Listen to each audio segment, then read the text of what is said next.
Ay, good morning guys.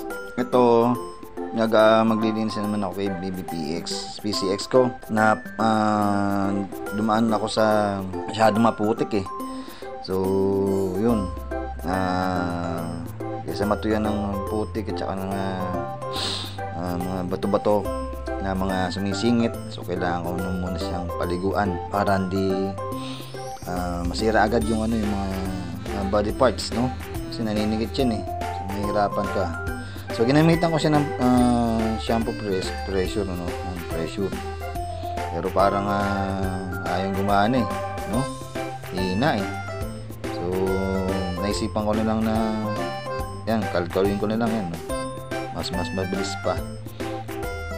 Mabula pa. O, diba? So, ganun lang naman yung paglilinis ko. Hindi ko masyadong parang di ba masira yung yung pairings.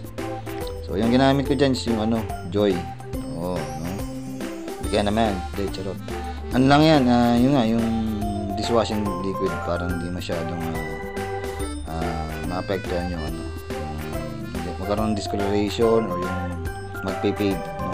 Yung body parts na PCX. So yun lang, kalaw ko lang siya, tapos binabrush ko lang siya ng pati yung yung top box, lalo na yung sa rear, no? Yan. Kasi yan eh, mas binubusan ko muna ng ganyan, tsaka siya pupunasan, babrush ng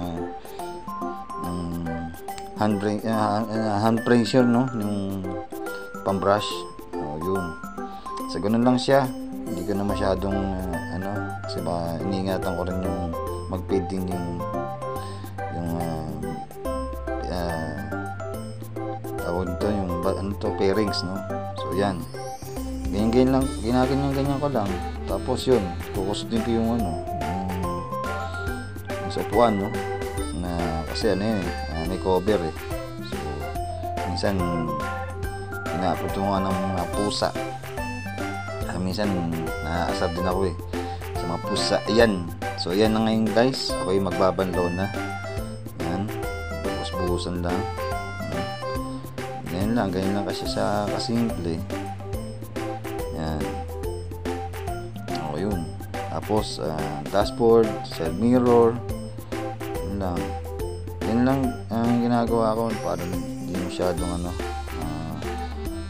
masira talaga yung bearings. Ayun, yan.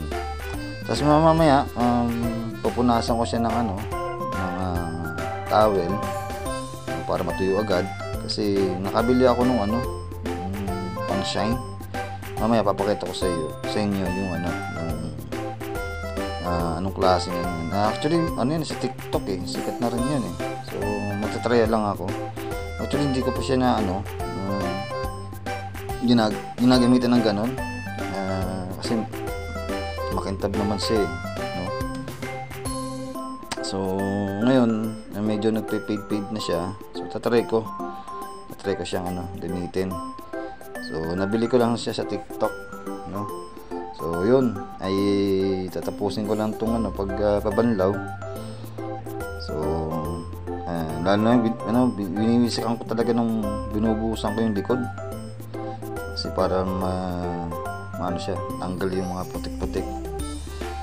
So, yun. Ayan guys. Ayan after kong punasan ng parang pipid yung top box ko. Ayan, pati yung tambutso. Ayan. Yan. So, ito yun. Yung sinasabi ko sa inyo. Yan. So, i-apply ko lang siya. Actually, sabi, advice sa akin is sponha. Wala pa ako ng sponha. Actually, yung yan, may free yan eh. Oo. Kaso nga lang, nung hinanap ko, nung tinanggal ko sa packaging, nawala yung sponha. Hindi ko alam kung bakit eh. Pero anyway, yan. Titingnan natin ano magiging resulta from faded, kung babalik ulit sa kanyang kulay. Kulay tuloy yung pagiging shining, no? Kintab ng top box sa ibabaw. Tapos tambucho rin. Titignan yun ko rin, pupunasan ko rin, titignan ko kung nawabalik na rin yung pagka-shine niya. So yun, andun na ako sa baba, pinupunasan ko na eh. So ayan, ayun oh, ang linis. Medyo malabo na yung camera ko, pero kita nyo naman oh, ayan oh, diba? Ayan, diba? Bumalik ulit sa dati.